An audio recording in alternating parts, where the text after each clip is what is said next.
Oh my God! Okay, it's happening. Everybody stay calm. What's the Everybody procedure, stay calm. everyone? What's the procedure? Stay calm! Wait. Everybody calm down! Help!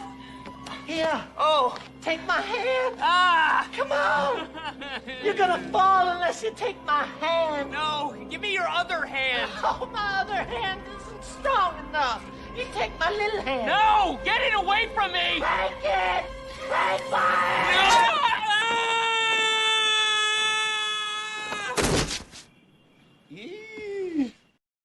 After a big afternoon of shopping, there's nothing better than some Mexican food and a nice little drink. Come on down and enjoy a nice Mexican fiesta. Guess what? We took everything you love about the Bloomin' Onion and created a menu you've never seen before. Let me hear you say, Bloom that ass. Bloom that ass. This bloomified menu starts at $13.99 and it's gonna blow your bloomin' mind.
That spake Thustra. I like that one, Henry. Good. Good morning, everyone. How do I look? Do I look tired? I feel tired. My eyes are probably really red. No Bitey today. I wonder where he's gotten off to. Is this a pre-launch of the pre-launch? It's a draw stream. It's a coloring stream. But I just wanted to say it's going live tomorrow because, you know, why the hell not? How the bloody hell are you? Good morning, good afternoon, good evening, and good night. I love that movie. Yes, I just found something here before we get started. I forgot that I had it. Look what I've got. Look what I've got here. Jawbreakers. What's that? BDL? BDSM? I can't remember. I just received it in classic. This is just in an envelope. No padding or anything. No, not a mailer. In classic your boy Zach style, sandwiched between just a bit of I mean, it could be cardboard, it could be sandpaper, who knows. Let me say hello to the people in the chat. You have a weird schedule, says Pastmaster. I mean, I've been doing this stream at this time surely for a year. You know, I reckon. We got Gary G in the house. What's up, Gary? Gary's first. God, I'm still waking up. There he is. There he is, where he belongs. Mark's Music Obsession came in second. Shout out to D-Wag. He says, bow. Valley Law says, all right, I'm here. We could start the show. Well, let's start it then. We got the Golden Wrench himself, Mr. Mo Biggs in the house. Who else do I spy? Scrolling down, we got Mr. Moon. Hello, Camel. What's up? What's up? I like how the ears go. What ears? Some of these are clearly trace photos, referring to my giant foreign head. Yes, obviously. What's up, Oz? Who else is here? Bancroft looks like shit Crossfire. Yeah. I just got up. Camel says, where's my link? You want to come on? Yeah, we can do that. We haven't done that in a while. Oz says he paid extra for Genomite. Yeah. Was this the dollar one? I refused to pay extra. I thought no one else makes me pay $10 for mailers. Still no books. Well, there you go. You see, you probably ran out of mailers or something. You wanted to go the flat pack version. I'll open it and see how we go. It is. It's too early. I barely got that thing made up. All right. Let me send Camel a link. See what he's getting up to. I don't normally send out links on draw streams, but I'm kind of struggling today. Where is it? How do you do this? It's been a while. Man, it's actually been a while since I had a guest on. Rob has his own link. He's like one of those, I don't know, co-moderators or something. If Camel wants to pop in, he can. If he was joking, I don't know. Stop gatekeeping Oz's shipment. It's not me. I swear, I don't have that kind of power. What's up, Phil? What else do I spy in here? I think that's it. I think I got everyone. Welcome, everybody, to the show. I will be doing some coloring in a moment. Let's open this together. I forgot I even had this. How do you open this? You sort of just... All right. Yes, the cardboard. Let's do a review of the cardboard. Quite rough, porous, coarse on the hand, dry, yet somehow floppy. I've got a poster of some kind. It looks actually to be in pretty good nick. There's a bend on it. Believe it or not, I'll bite it. Let me have it. Yeah, it's not very sturdy. Yeah, bite factor 9. Believe it or not, yeah, if you send stuff internationally in an envelope between two flimsy pieces of cardboard, things can get bent. I don't know if you can make that out. It's just sort of, there's a bend there. I have enough posters as it is. The book. Oh yeah, there's a big there's a big your boy Zach classic. There's a couple of them actually. Ben's in it. Quality of the book looks similar to previous. You guys probably all got this, apart from Oz. You guys probably all got this ages ago. It's Jawbreakers Forever. Why does it say BDL on it? Jawbreakers Forever. All right. Add that on the pile. Put that to the side. Use it to squash Bitey. I will not be squashing. I don't even know where Bitey is. Most says God King was actually decent, but Forever was priced correct. I did not like God King. I thought it was a bit nonsensical, but you know, it was to me it was the God Gun. I was like, where did that come from? I swear I read back through it and the first one 3 times to find where the God Gun came from, and it didn't. It just popped into existence at some point in the story. I would put an ankle monitor on Bitey. Yeah, he is. Now that I come in, I kind of give the place a little look over, because especially up, because you don't want any of these things just dropping down randomly on your head. But he keeps to himself. We're like adult male roommates in their sort of 30s. They just sort of like keep to their own corners of the house. What's up, Dave? Great to see you here. Henry says, I had a scorpion in a house a couple of months ago. I think he and Bitey should fight. Bitey's a lover, not a fighter. What's up, Mr. Moon? Hey, how are you? Look at you looking all dapper. You're like in your leisure suit. Well, it's just You're padded, yeah, well, you know. White outfit. We wear ivory here in the Ivory Tower. What's going on?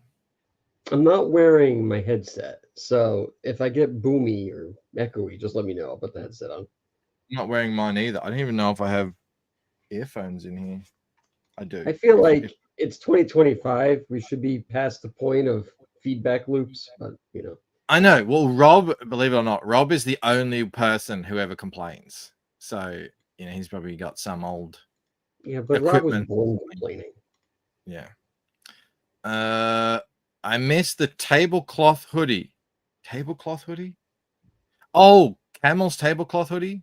Yeah, you had like a patent hoodie, I think. I think that's what Oh, yeah. I think I still have that. It's a little snug, you know, like getting fatter or that's getting smaller. But either way. But no, it's not that. It's our wives keep putting our clothes in the dryer and it shrinks everything down. That's what I said about like you joke about that, but that's I do think there is some truth to that. That's what I said. I'm like, why are all my t-shirts why can't I fit into any of my shirts anymore all of a sudden? What's going on there? Yeah. Look at Valley Law. He said, come for Bancroft, stayed for the moon. Oh, so nice. Thanks. Question mark. And we have Rod Looper. Rod has been sending me new stuff like crazy. Thumbnails, pages, and everything for Fractured Mind. So that's very exciting. We're getting towards the end of that. But tonight, what is this? Mark says Durango. Yeah, I got this from Antoine Dennison, who was here yesterday. He sent me a whole bunch of, because he lives out in Colorado. Well, up and over, far away from me. More like camel well groomed. Yes, indeed.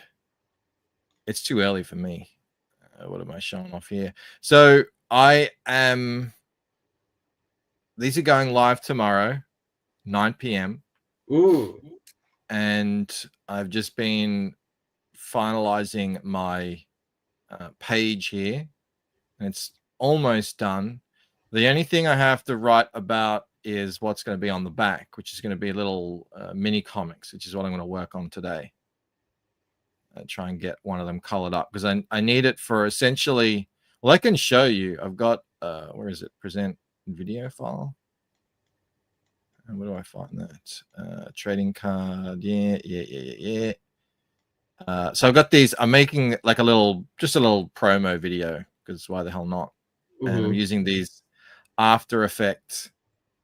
Is it going to play? Oh, this is the weird one. Oh, there we go. So I'm using these After Effects template things, which are cool and fun, and I enjoy doing them. But I got to finish that up. So which means I got to actually finish one of them up. So that's what I'm going to be doing. Phil says, listening to Phil Collins right now, Bancroft, just picture his face. Do you like Phil Collins, Camel? I like the song, the Miami Vice song. I mean, outside of that, Yeah. it's like whatever. That's his band, yeah. What's his band called? Well, he had Genesis, you know. Genesis. But then he left Genesis to do Phil Collins. It's like Sting and the Police. Everyone was doing it back then. Yeah. What's up, Chet? Bancroft groomed camel confirmed. No, not me. Yeah, no, I had a bit of a moment where I went off on Phil Collins in Phil's chat. I know this. I've never liked the guy. and I think it's his weird face. He didn't shake my hand that time I met him at the bar. No, I don't know. He just has this weird face with this weird hair, and he was in a movie once, and he played like a romantic lead. Did you ever see that? You're saying is so incidental. You can be talking about anyone. That one actor. He was in that movie. He had that hair. Fuck him. Phil Collins was in a movie. I swear he was. I'm going to search that. Phil. I used to get Phil Collins and what's his name? The guy from Roger Rabbit, Bob Hoskins, confused. Oh yeah. That. Phil Collins was in an episode of Miami Vice, but it's not the episode where they play his song. Yeah, but that I don't know. That guy has a kind of a friendly face. What's that movie he was in? I can't find it anyway. No, I'm not gonna be able to find. I swear he was in a film, and he was a love interest, and I wasn't buying it. I saw him in that one movie. That was it. He's a legend. Great music. He was in a Miami Vice episode also. Well, obviously he's done a lot of songs like for Disney and stuff. He ain't Peter Gabriel as Chet. Yeah, he ain't.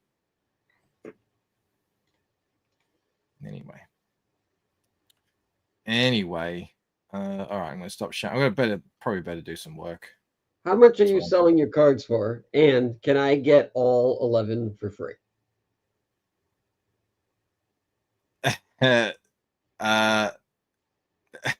not that because the point of the 11 is not anyone is going to get them, and that would be. But you're going to get them. I'm sure you'll have them. I might print an extra one. Print an extra 2. Send it to me, then I can flaunt it. Is it Buster? It's Buster something. Yes, Buster. Yes, that's it. That's the movie with Phil Collins. Even the name annoys me. So, I'm thinking. What am I thinking?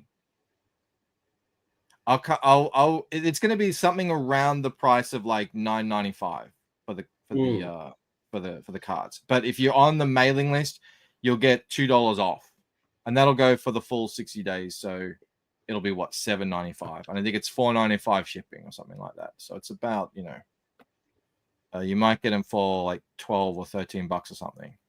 How rare are the chase cards? So here's what I'm doing with them. The reason why I'm doing a 60-day thing is because however many I sell in those 60 days is how many of these chase cards I'm going to be printing. So if I sell 100 sets, the rare one is 1 in 3, so that'll be 33 of those cards. And if I sell 10 of the ultra rare, and that's all that's going to be in circulation. But how much is a set? Well, if you use the coupon code, I think $7.95. I think don't quote me. I've got to do the figures. I wanted to make it slightly cheaper, but then I ran the numbers and I'm like, oh, that would be under cost. I don't want to do that. So, yeah, it's around that kind of area. Let Mrs. B handle the math. No, I've got to let Clark handle the math. He is a maths genius. I've got a whole spreadsheet with, different how much things cost and everything. And I just got to go back to it. And I suppose I better do that tonight. Ready. Share screen. Yes. This is the back of Ella's card. The back of each card has sort of like it's a very small mini kind of, I don't know if you call it, some of them might be like, I don't know if that's an Easter egg is a correct term, but just like some sort of little mini reveal or something, some sort of in canon story element that, you just, whatever, just make it something a little bit more interesting, essentially. So you didn't put like a bio or anything on the back? No, that's what I was thinking. Like, I looked Yeah. at, I've got a whole stack of cards like this high, all Dexterity, stacked up. and strength, and intelligence. Likability, Yeah, personality. Cunning. And I looked at all the cards, and every single card, practically every single card, had that or some form of that on the back. I've got a stack here as well. Like, look, they're all the same. Like, there's that one. Yeah, sure. Something like that. Power ratings, and all right. Well, I do like to try to be different in some way. We'll see how it goes. I mean, they're going to print quite small, obviously, but I'm trying my best to sort of make them as big as I can and still actually have a point. But it'll be sort of like all in canon stuff, so it will add to the story. Yeah, I think that is a pretty good incentive to want to grab them. If you are a reader of the book, you can learn more about different characters and get almost sort of like, if I dropped hints in the books, then this might be a little extra kind of, thing. Anyway. Just a little. We've got Amanda B in the house. You can steal the trading card for $203 EDs. Oh yeah, I forgot to share that. Yeah, of course. The eBay. So I'm doing these auctions. If I can find it. Where is it? God, eBay is like going back in time. Because they can't really update it because so many people make a living off it, and it's like people are used to the way it is, but it is the pits. It's the worst. Everything. I can't even find. I gotta just go through history. There we go. Where is it? Where is it? Everything about the user interface on eBay is 20 years old. Yeah. Like, nothing is easy to find. Nothing is easy to do. It's terrible, but it's the place to go. It's the biggest auction site in the world. Anyway, so this ends tomorrow, halfway through the launch stream, and then as soon as this ends, the Ella one is going to go up. And that's how it's going to go for the rest of the 60-day period. So one thing a week, and yeah, that's how that. What have you got here? So speaking of stats, the inside cover tells you who all the X-Thems are, and it gives you their powers. So you have kind of an idea. But let me show you. Let me get rid of all this and get out of here. Get out of here. So it's all done. I just finished all the lettering. Tell me this doesn't look like the most fun action comic ever. That's great. So you have a lot of stuff. It's it'll be 32 story pages. And then, I mean, no one's going to read this on your website, so I don't feel like I'm really giving anything away. But 32 story pages, and then there's going to be about 4 pinups in the back, and so it's all done. And it came out great. You have this 2-page splash with the with the dark. Yeah, that's great. Yeah, and it actually lines up to be center page or center book, so you could pull it out as a pinup if you want. Did you design it like that to be? Yeah, I was hoping. I was like, I knew for the most part it would end up there, at least at the later half. So if I just filled the book with more pages at the end, I could get to it. And so that's what I did. So yeah, but it took, it takes a minute. It's, when you're penciling, inking, coloring, writing, Was this the book? Was this the book that you showed me and you had all the traditional pages? Was that book? Yeah, when you were here in June. Oh, this shit takes so long to do. Yeah.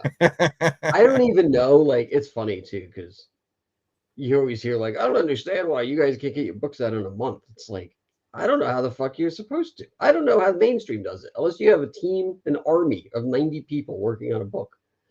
But Well, they do, yeah. Yeah, I mean that's it has to be a conveyor belt. In manga, they have like if you're just and that, a lot of it's just like a guy like you or me, but they have 5 or 6 or more people doing all the bits of the art. So like this guy does clothing only. This guy does buildings only. And they just sort of put it all together like that, and then they don't color it. So that's how they do it. That's I don't know. So, yeah, you know, I'm doing the coloring and doing everything else, and then I had to go back and so I had to rework the logos. So I changed it to alligators, you know, because it was comics gators. I didn't like that, so I made it alligators. And then I changed it from fabulous to verified. I thought that was kind of funny to verify X-Thems. And I decided to go with they/MZ. I know that sounds even more convoluted, but I actually think it's funnier because it, you know, it plays off of the they/them sort of moniker. So that's what I went with. And there's no chance someone is going to have the XThey-MZ. So I was like, there's no you way could probably get that. You could probably get that URL pretty easily if you wanted. Sure. Yeah, exactly. So yeah, so it's pretty much about done. I have 2 people who said they're going to read it for me. You know, so they'll be my editors. And you know, I'm open to anything. So if they have story problems, you know, I'll just say like, just tell me what you think, or if these pros don't work, just tell me what you think. But hopefully I'll be able to send this at least for a proof by the end of the month. So that'd be awesome, you know. Nice. Yeah. Another project out. Yeah, well, then I got to color issue 3. Issue 1 is done, and then I have to ink and color issue 2. But that could all get done this year, so I'm not worried about it. So with any luck, this entire project will hit delivery by the end of, if hopefully, quarter 3 of this year. So nice. Very good. Very good. Alrighty. Yeah, I'm trying to get my cards sent for test print. Yeah, like ASAP as well. So I'm sort of in a bit of a, because I got to get back onto Fractured Mind, and this has sort of been a little bit of a longer distraction than I was hoping for. I wanted to do something smaller and quick after doing Painted Death because it was so massive and bloated. Yeah. And it's turned out to be a little bit more unwieldy, but you know, it's fine. It's fine.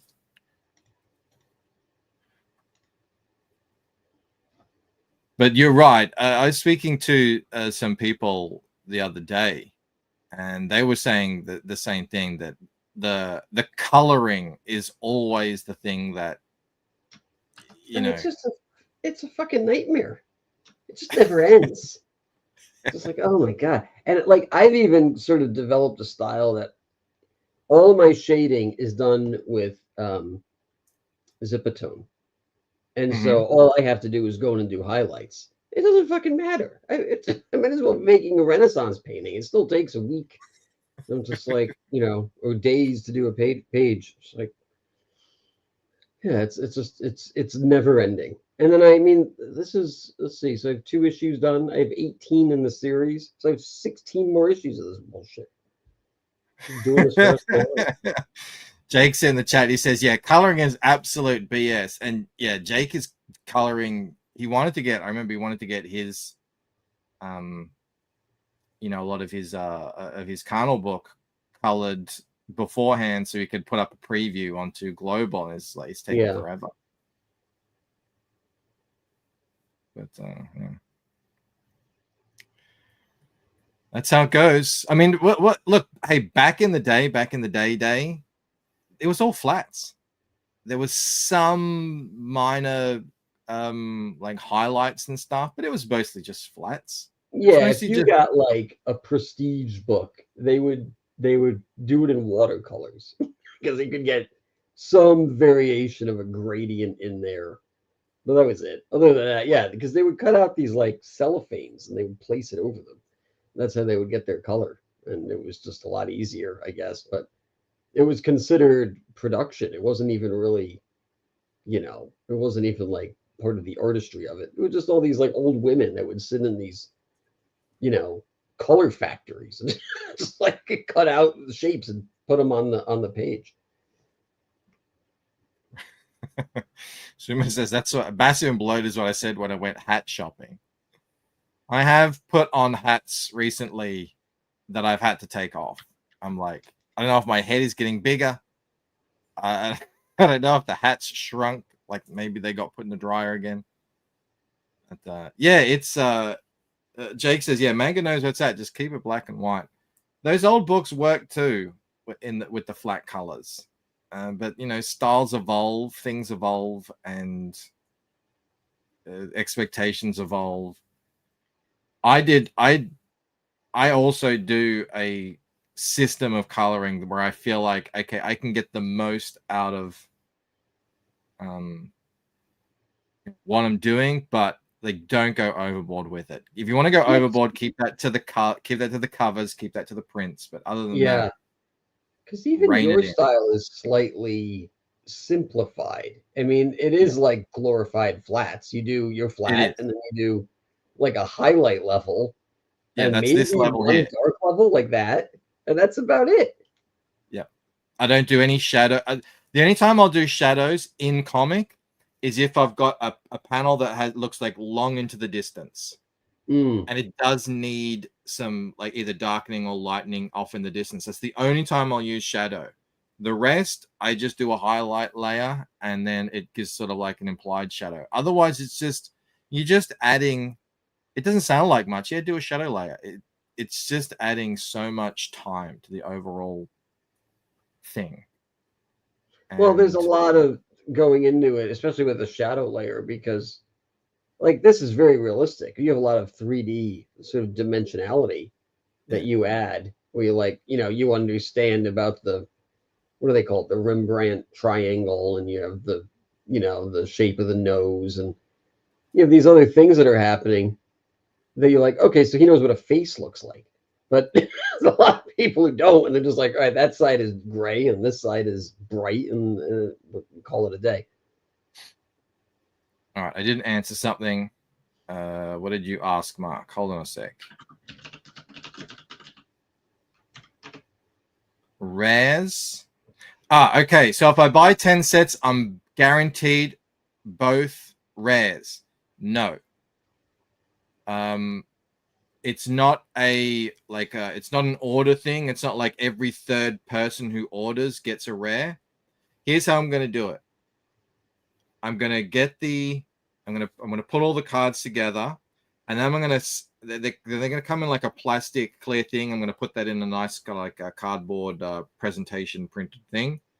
But I'm going to slip a rare card, a 1 in 3, into every third, and that's going to go off.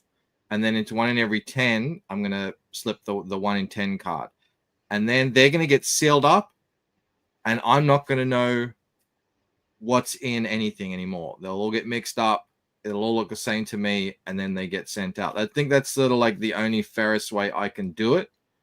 The whole chase card thing, unfortunately, it is what it is. It just won't be possible for everyone to ensure that they get them, and that is sort of the point of a chase card. It's like exactly random insertion.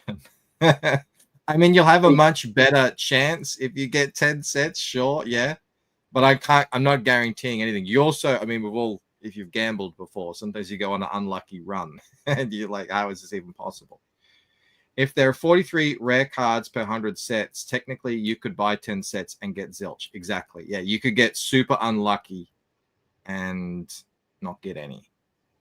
And the thing about these rare cards is they will be part of the second series, but they won't have the holographic foil on it. So they'll be like just a regular card. because I do want to have at the end of when okay, like the series, whatever, like I get like the nice pages, Mhm.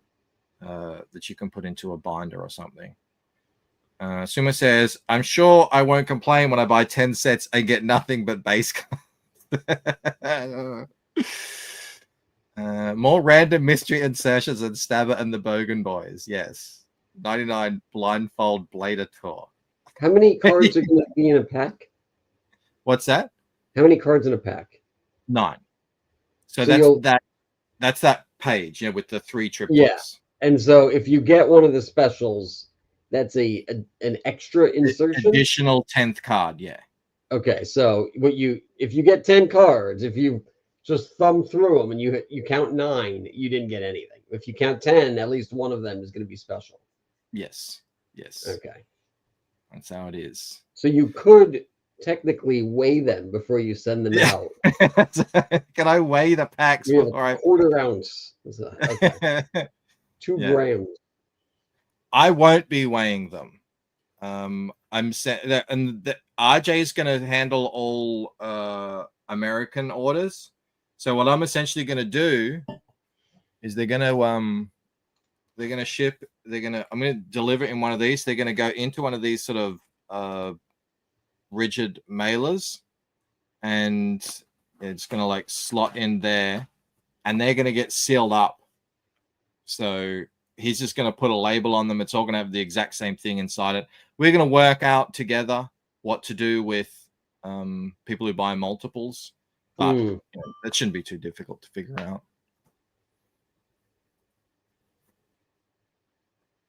Bankrupt And is scared of scales confirmed. The company is wrapping them for you? No, I'm going to be doing all that. They're just going to be essentially putting the label on and posting them out. It's just okay. cost thing. Otherwise, it's like I think it's minimum 15 Australian dollars, I think, to send like the minimum pack out to the US. Oh my god. Which is kind of fine. But for if you buy a trading card set for like, you get at the discounted price, it's too much shipping to pay. So yeah. It's better to just send a whole bunch over to RJ and then he can. Yeah, okay.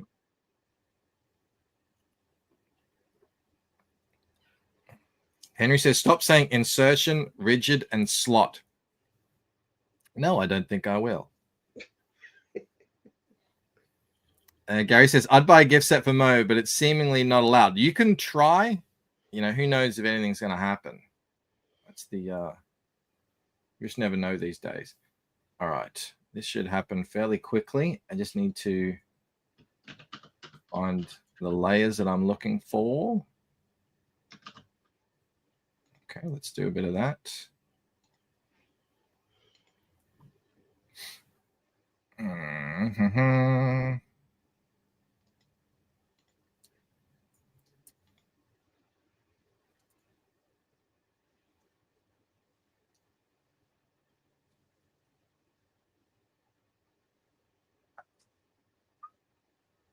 All right.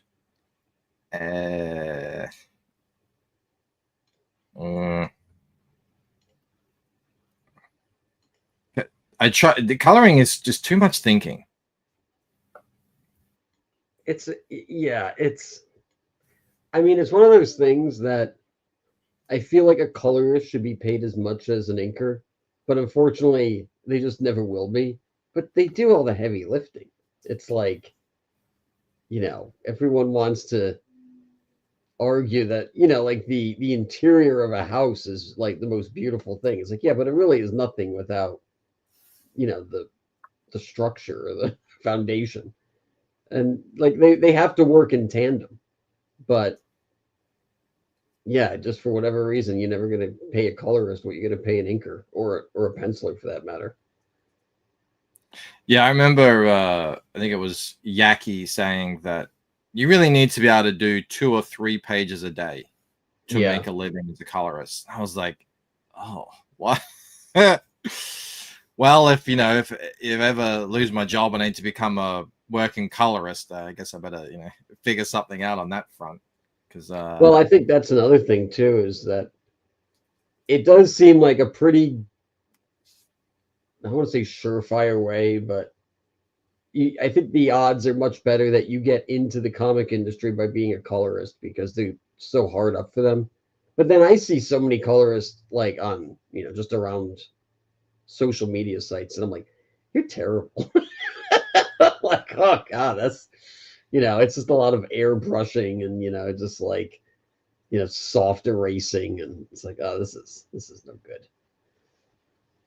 yeah, I much prefer colorists, usually, unless they're like super duper skilled, just to a very kind of a lighter touch. Yeah. But I think like with art, doing that lighter touch sounds easy, but it's actually almost more difficult because you've got to know exactly what you can do and what you can't do. Yeah, I mean, in my dream scenario, I'd be able to just hand pages off to someone and let them color them, and they'd be just as gung ho to do it, But it's tough. It's hard to find that person. First, you have to find someone who gels with your art style, and then has the same work ethic, and wants to work for $15 a page. It's just a nightmare. You can't. Pastmaster Dan can't hear anything. Mark has sound. Talk louder. Hello. He had the sound turned down. Of my life. Here's a question. Chuck Dixon is using AI for his Kickstarter. Did you see that? Yeah, it looks terrible. It looks AI, right? I mean, it looks straight away. I almost wonder, like, you could, we all get a little bit more privy to what's happening. I think if this was like 2020 and AI wasn't a thing, people would be like, oh, they wouldn't even think about it. They wouldn't even be, they wouldn't know that it was a possibility. But once you start knowing it, and even like, you just look at it, you're like, well, the crosses on that Templar's chest were different from from one image to the next. So it's like, you start to notice these inconsistencies. And also the two middle panels, it was like a guy in a yellow cloak and they were fighting, and it was kind of like nonsensical. It didn't really tell a story. It was just action for action's sake. And which means that the lettering and writing is doing all the heavy lifting. And if that's what, these sort of modern AI comics are going to be, then fuck that. It's a waste of time. It's like you're just creating a narrative around a bunch of photos. Like, I could do that. I can go get a photo album and place them out there. Yeah, it is like that, isn't it? Yeah. It's like when you would see, an old, I think the Diaz brothers did that way back in the day. They just took photos of themselves and tried to make a comic out of it. And yeah, it sort of has, there's things, there's complicated things going on that we see that we don't necessarily consciously pick up on. And for me, it's like, oh, wow. Yeah, this art is amazingly rendered. But like you said, it doesn't gel with itself. Sumo pointed out it's very inconsistent from panel to panel. It's also just a thing of like, okay, if you were that good of an artist in terms of a renderer, you would also be good at other things. You would be better at obviously, it would be good at having a guy just sort of stand there with his hand out and look all badass. But you would also be good at subtlety and storytelling and consistency and all these sorts of things, which is why I think we pick up on that without even thinking about it. And we go, oh, there's something uncanny here that's not. Yeah. real. It's just, there's nothing, it'll be fine at doing action scenes, at a bunch of just, scenes of people fighting each other, and then you're just going to put them in any order and it won't make a difference. Rini put a page out, I don't know if it was today or yesterday, but it's great. It's like, it shows there's like a bird's eye view of some people in like a, I don't know, like a cottage or something like that. And then there's a close up of someone taking something out of a box. And then there's the reveal of the box of what's in it. And it's like, these are prompts that AI is not doing. You're like, this is storytelling. There's a narrative, there's a structure here, and you're understanding it's conveying a sort of type of message. It's not just guy gets bludgeoned with axe, and then in the next scene gets bludgeoned with a different axe. Like, that's worthless. So until I think that AI can do something like that, yeah, it's kind of just a waste of time. I'm kind of surprised. I mean, I don't know Chuck Dixon, but I'm kind of surprised he's wasting his time with it. It's just like, what, do you not know any artists? You've been in the industry for 40 years. I'm sure there are many, many artists who would be, dying to work with him. So I don't know. Unless he's just trying to like push the envelope, see what's available, be on the cutting edge. But if that's the case, in chess, the pawns go first. Chuck should not be doing that. Let someone else do it. Well, others have done it, and they've, with predictable results. But I think the thinking is that, this is going to be the future. This is going to sort of take over. So, get in on it now, kind of thing. I think that's sort of, at least that's I can assume. Yeah, I was talking with Jake about this like a week ago. We were talking about AI movies, and someone released one recently, and it's a 70s bank heist, and it looks great up until it kind of doesn't. It looks passable, but it's one of those things where, but a year from now it could be so much better. And like, I understand that there's going to be people out there who want to be on the cutting edge, but I'm someone who wants to wait until it's kind of at like a flawless point where it's like I can do something and it's not going to be confused with being computer generated in any way. Because in the end of the day, it's still my time, and especially if I'm trying to make money off of it, it needs to be as good as it can be.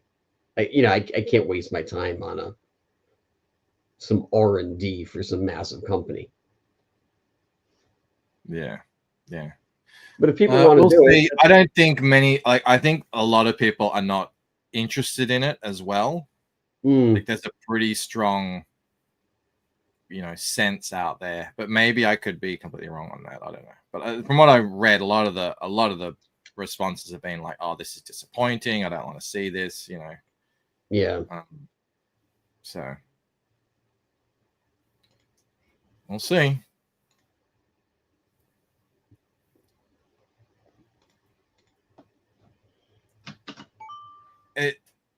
I actually have been using AI for the descriptions of videos and stuff. Like, just go on Grok and say, write me a description for this video about this. Just like pack in keywords for SEO, blah blah blah, right?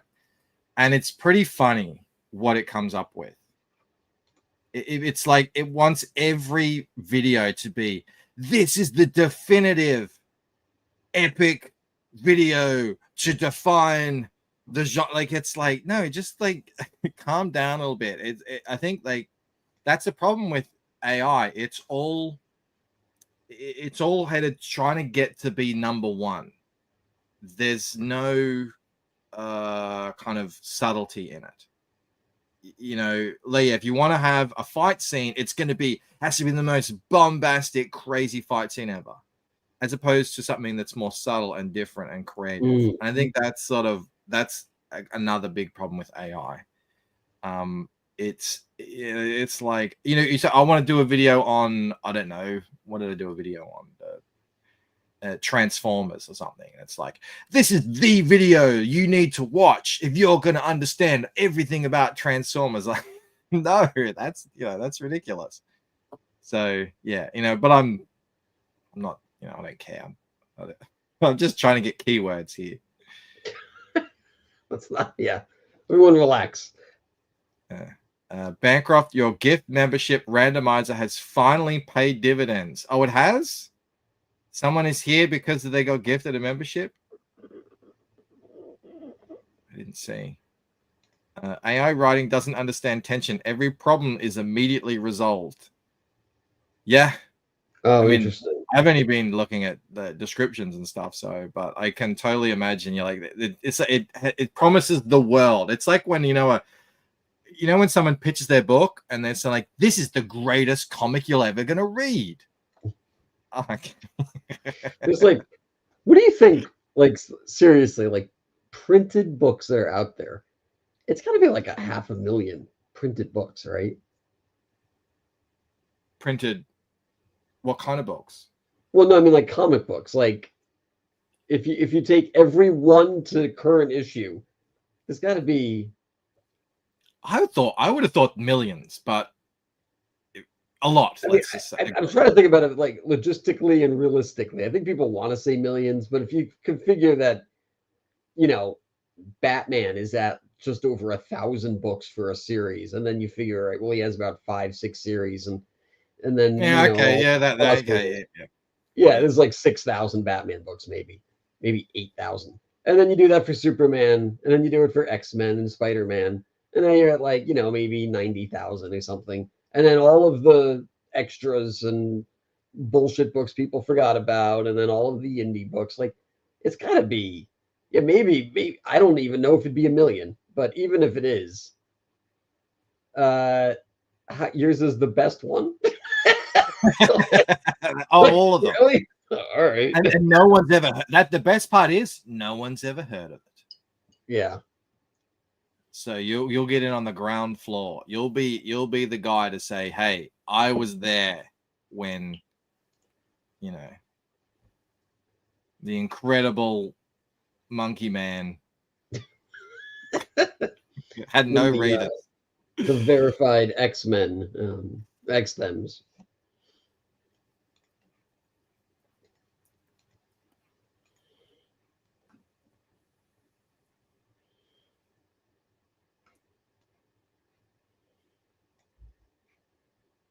I thought I would try to color all on one page, and it's just annoying me. Normally I work in panels.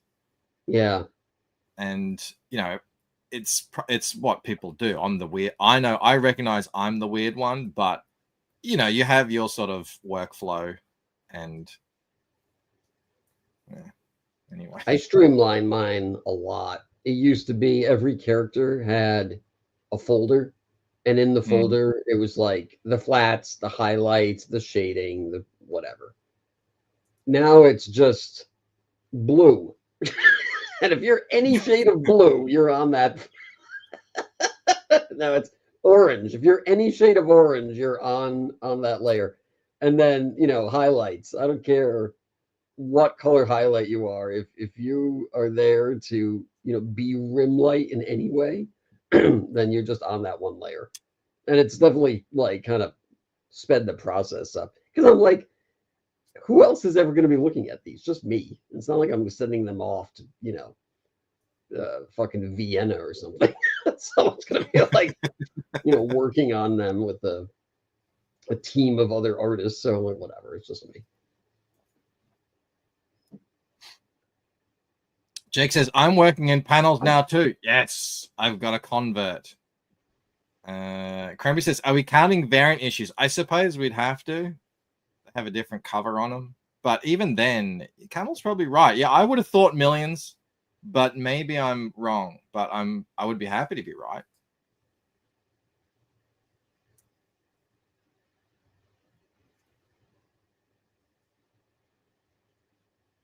Yeah, I just don't see how it'd be millions.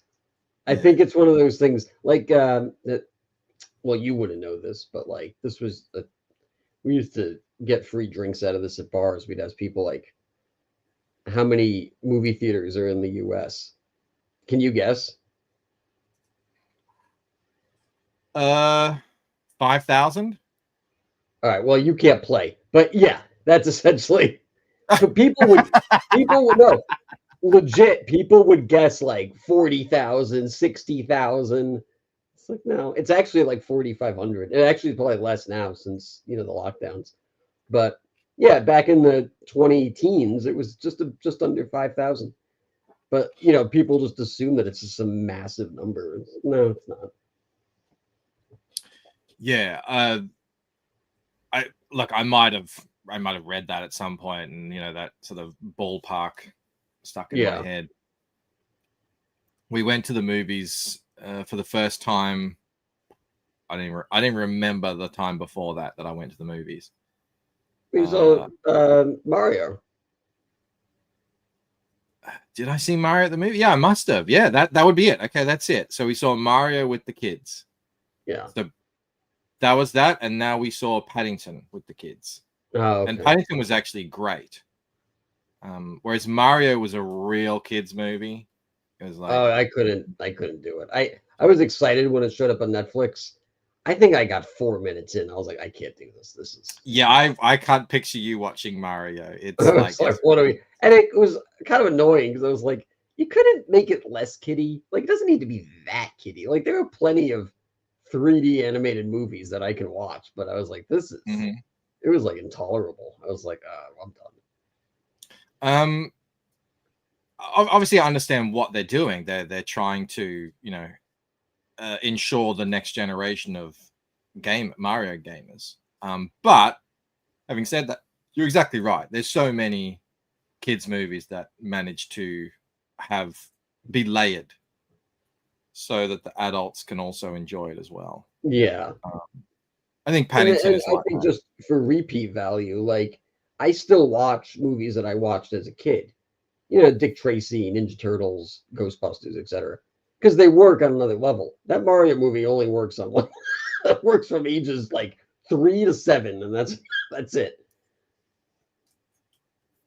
It's like Frozen, the unwatchable garbage, but it had girls, just enraptured with it. Which is so weird because Disney used to be, with their sort of flagship animations, they used to be really good. And Frozen was just an abomination of a movie. Cranberry says European comics stretch back to 1837, apparently. Yeah, so that's why I'm thinking there's so many comics that we're not even thinking about. But again, how productive are they in Europe? Well, hold on. Okay. I mean, when you talk like Yellow Kid, I mean, you talk about like newsprint stuff that was in the newspaper. I'm not talking newsprint. No, I'm not talking. No, is that what he's talking about? I mean, like European comics stretch back. So I'm talking about like. Oh, right. Yeah, right. He's talking about, yeah, like a book, like a comic book proper from, probably mid 1930s through today, just under 100 years at most of comic books. Yeah, I would be surprised if it was over 1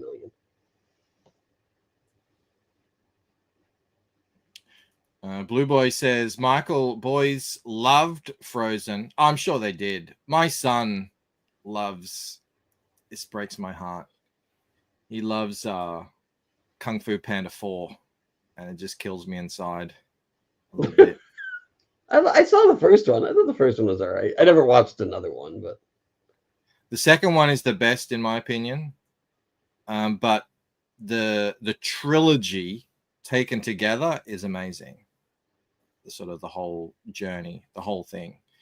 The fourth one is an abomination of a film. They always get woke. It's just bad. It's a bad movie. It's one of those movies that undoes the previous movies for no reason. Yeah. They did that in Spider-Man 3, and I never got it, and I was always kind of like befuddled why they did that. When you found out that Sandman killed Uncle Ben, I'm like, it wasn't necessary, and it didn't make, it was like, it's only been 2 movies. It'd be one thing if it was like the 5th movie, like Spider-Man won his entire career thing. It was like, sorry, so he went 4 more years thinking, well, whatever, I don't know. It just felt like very like kind of shoved in there. Yeah.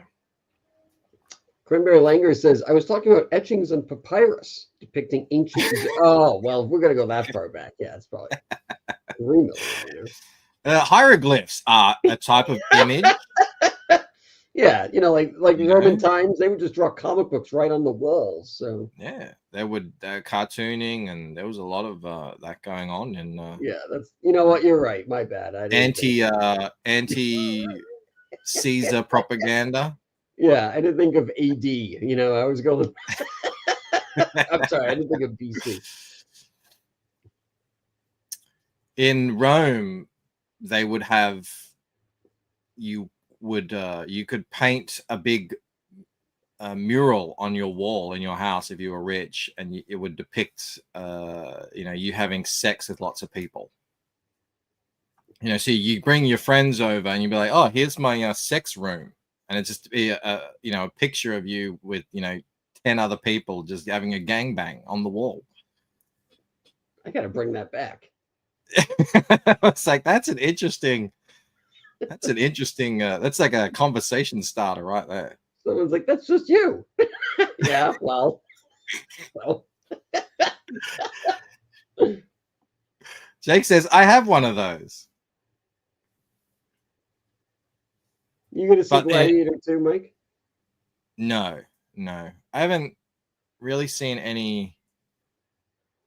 The only proper movie I've seen is Dune 2. Oh no, but I mean, like, will you see it when it's on HBO? Oh, will I see it? Oh yeah. When it's out Yeah. on what It's Prime. surprisingly not total crap. It's very I was entertained. It's Mhm. but it's still kind of a cash grab of a movie. What's funny to find out is, I'm not like a huge Roman history buff, but it's not very accurate.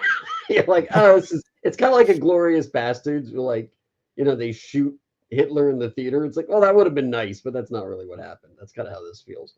Are you telling me Denzel wasn't what is he, a slave trader? What is he in that movie? Well, he's he runs some of the games, but then he's able to convince the emperor to make him his number one. And then right before he's about to become emperor, he gets murdered, or he's emperor for like 14 and a half seconds. But in real life, what was the guy's name? I can't remember his name. Anyway, he becomes emperor. He's emperor for like a year or 2 years or something like that. So, and yeah, it's just, just kind of like streamline the events a little bit. So, Hannibal. What's up? I think Well Hannibal. read. Great to see you. But he does a great job in it. It'd be actually kind of bizarre because it's almost Oscar worthy, like Denzel's performance, especially once he becomes, once he moves up in the ranks. Like he has a couple of scenes that are just kind of amazing. But it's like it's such a like a hacky movie that you'd be like, I would be amazed if the Academy, recognized this for anything. But then again, you had Penguin like sweep at the Golden Globes, so who knows these days? Yeah, Oppenheimer won. Also, Yeah, the Academy used to be very like anti-genre film, but now seeing as that's like 50% of the market, they've like kind of had to, broaden their lookout a little bit. So.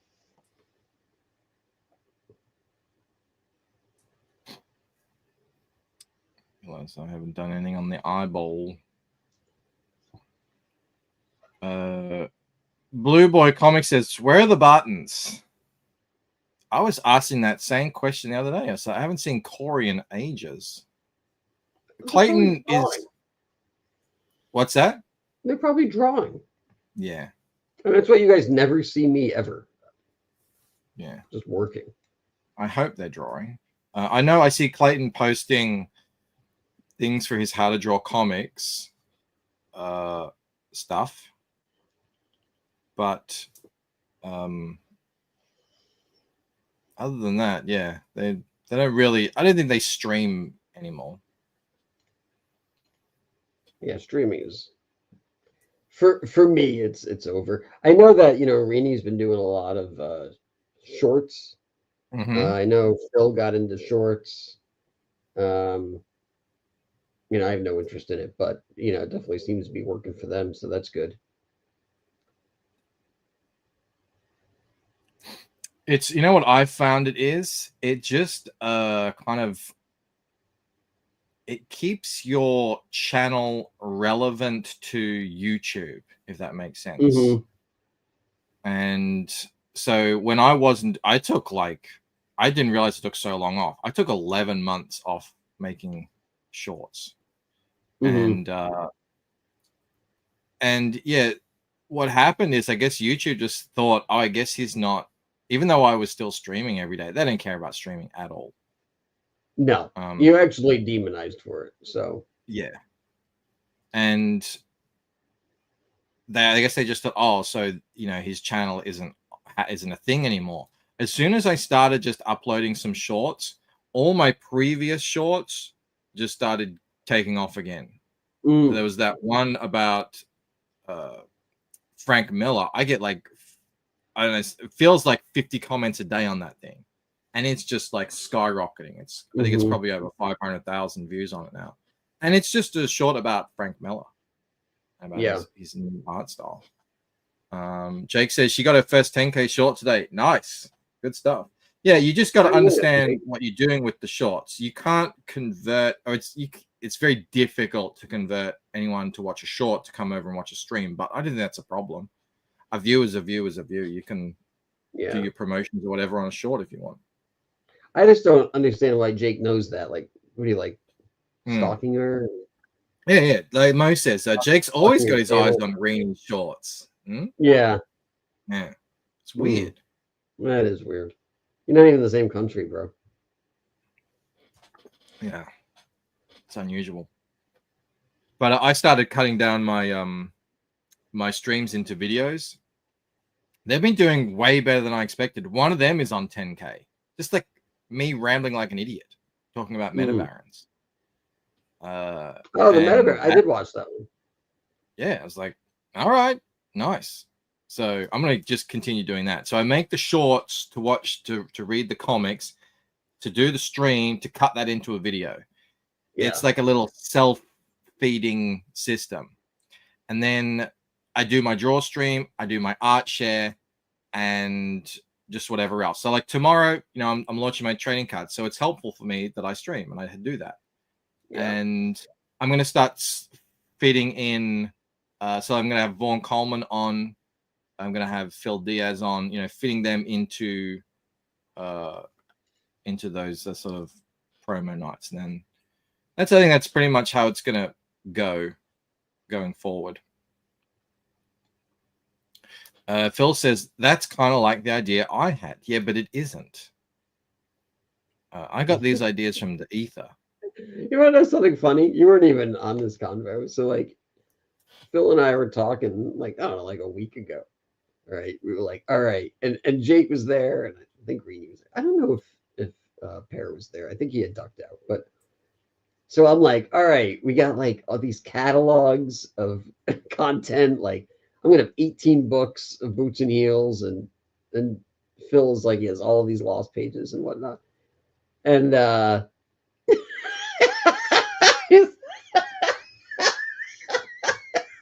Phil says, I deny whatever Camel says. Okay, bro.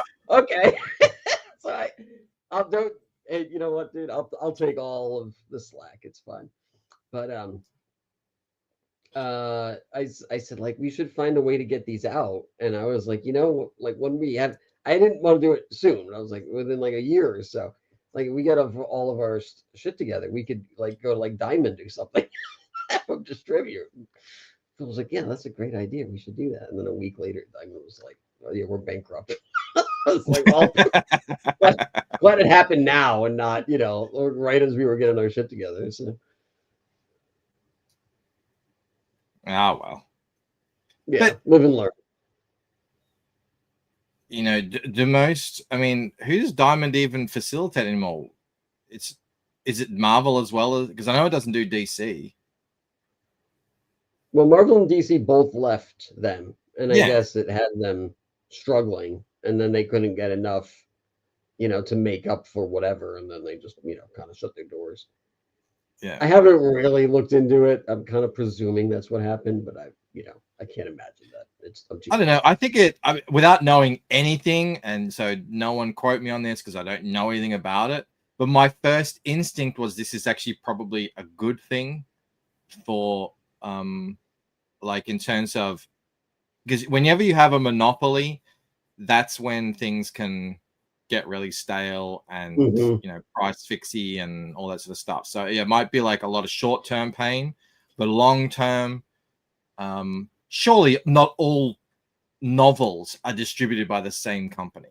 Right. They're not all by Penguin Publishers or whatever. So so yeah, maybe. Well, I don't know. So like if anyone's like, I don't know, it's terrible, I don't know, but I mean, it doesn't really make a difference to me. Wasn't exactly like I said, like we were, right off the press. I got 14 boxes in the back of Boots and Heels #1. It's like, whatever.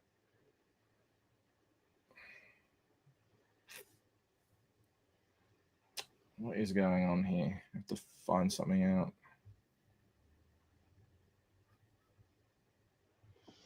Yeah.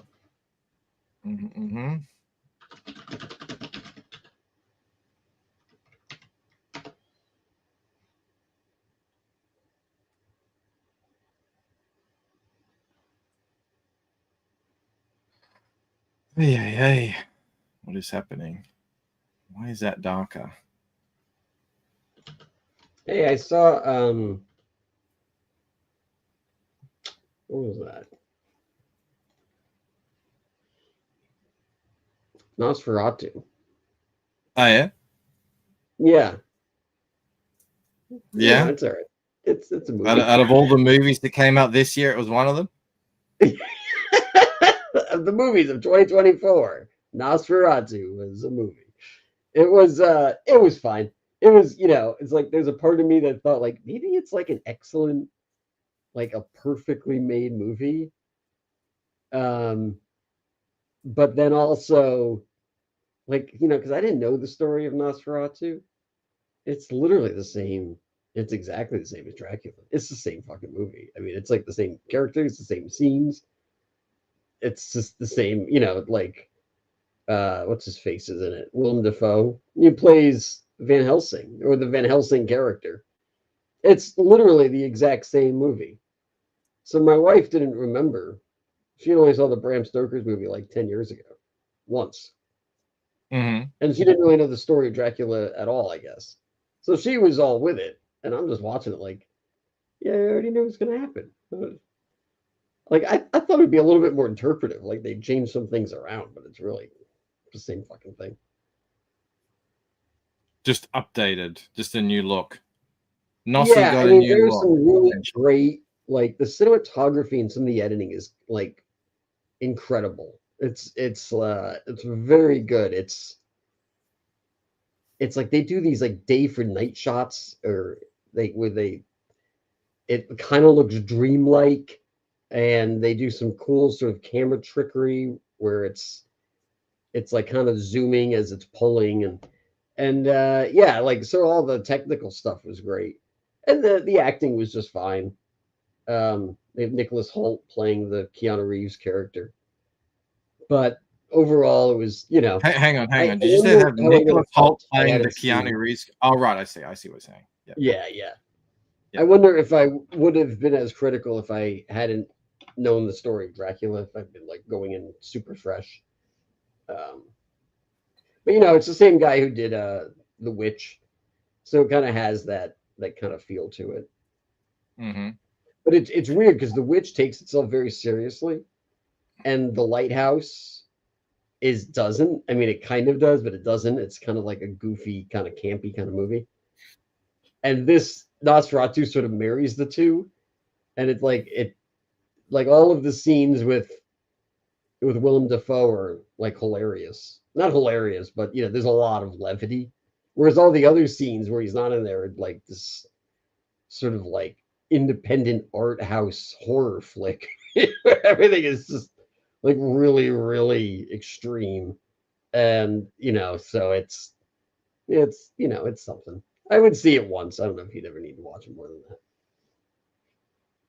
I'm just really not interested. It's I really am craving something new. And when I say new, at least new to me. Like for instance, Dune is new to me. I don't know that story. I never watched the old movie. I read, I think, a lot of the book back when I was really young, and I didn't understand or remember any of it. So it's like I never read it. So it's like something new, and it's pretty exciting. So the idea of going back and watching another remake of, even though I understand Dune is a remake as well, something that I already know the story. The Lynch movie is arguably like one of the worst ever made sci-fi movies, and he's even admitted to it. He hates it. He can't even believe that he made it himself. It's unwatchable. Oh, is that David Lynch? Yeah. Didn't he die? When, like recently? Yeah, just today. Oh, maybe that's why I keep seeing his picture all over the internet. Yeah, he died. He died today. Oh. Well, way to shit on his legacy, Carol. on the day of his death. I just keep seeing him everywhere. I was like, I don't know, maybe he had something to say. Too soon, bro. It's the worst thing he's ever done. What a fucking if he's gonna make I mean, he did other good stuff, so I'm sure he's everything else he did was good, but that one was a real piece of shit. What a legacy. Big ups, shout out to David Lynch. 78. I feel like 78 is young now to die. You used to 78, that'd be like, he had a good run. I'm like, now like that's kind of like 88. He didn't look that old. He did a lot. He almost hit 80 and did a lot. So he made the worst Dune movie ever made. Big ups, bro, David, wherever you are. We used to die at 35, or more like 40, I think. Like medieval times. Yeah, but that's all skewed because almost everyone died when they were babies. But I think if you made it to adulthood, the odds that you were going to get like between 40 and 60 were pretty good. Assuming you didn't go off to war. I still am like amazed at those, like TV shows from the 70s. Wilford Brimley's my age, and I'm like, what? Yeah, that's crazy. Smoking? Yeah. What, do you just have crack for breakfast? Yeah, that's kind of nuts when you realize that. That's just the thing. Like, I saw a woman today. I mean, there was lots of filters on it, so yeah. I mean, it's not real. People showed photos of her without filters, and she looked much more like her age, but still very young. She was 60 years old, but in the photo, she looked 30. In real life, she looks probably like 45, but still. With a P. What's her name? I can't remember her name, but everyone was sharing a photo around. Not Nancy Pelosi. That's no. Yeah, but it's some politician. Not Nancy Pelosi. Is 100 like Congress or something. What's up, Chris? Life was harder then too. Yeah, that's true. And I don't know if women spent, an hour a day every day moisturizing and doing skincare and. Do you think it works, or do you think it's a hustle? I think it's a lot of marketing, but there's probably something to it. But yeah, I think a lot of it is probably. I think it's like 90%, psychosomatic and hustle. Because I just don't. Because I don't moisturize. I don't do shit. Yeah, most men don't. 10-step skincare routine. Oh no, I think if you could somehow CMO, I got to head out soon too. But I think if you could somehow get the same person who did like moisturizing and everything, and then not, you would see the difference. There's a guy who has does the same. He's like in his 50s. He looks in like he's in his 20s, and he does all that as well. So I guess it probably does work. But at the same time, I don't know, like with all the plastic surgery and everything, you can normally tell, oh, that looks like a 50-year-old trying to look like a 20-year-old.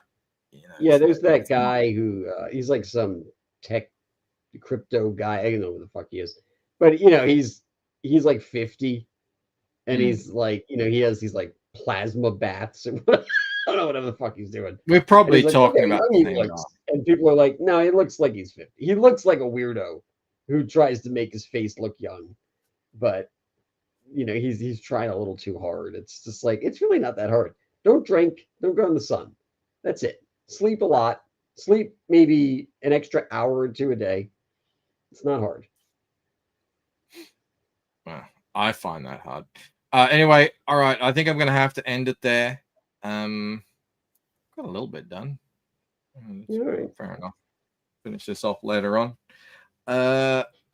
Jake says, I need me some recreational ivermectin. Have you seen they're all coming out and saying, oh yeah, everything that we said was like that one, and there's a couple of others, and now they're all saying, oh yeah, they're having amazing results across the board. It's like, it won't mean anything to me until my friends and family admit they were wrong for 3 years. That is never going to happen. That's what I feel like. It was worth it. I think the most thing we're going to get is people angry. Like, why didn't you convince us? Oh yeah, it's my fault. But you wouldn't talk to me. Like you said months. You knew. Why didn't you tell me? It's yeah. Yeah. All right, everybody. So we're going to go live normal time after Phil's show tomorrow. Trading cards are going to go live, and the Damon original art. It's tonight, Mike. You're doing it? No, tomorrow. Oh, tomorrow. Okay. And in the chat, the Creative Block is on what channel? If you guys want to tell us, because I don't know. It was on Pez last week, so it's on Jake's tonight. Very also good. Launching an auction. Nice. Very good. And Phil says he might have a huge special guest on the Diaz Bros. Is it me? Is it Camel? I'm not going on. Yeah, nice. All right, cool. All right, everyone. That's it. I'll see you around. Thanks so much for hanging out while I pretended to work. And I'll see you tomorrow. Bye. Perth made an Australian video and I wasn't even in it.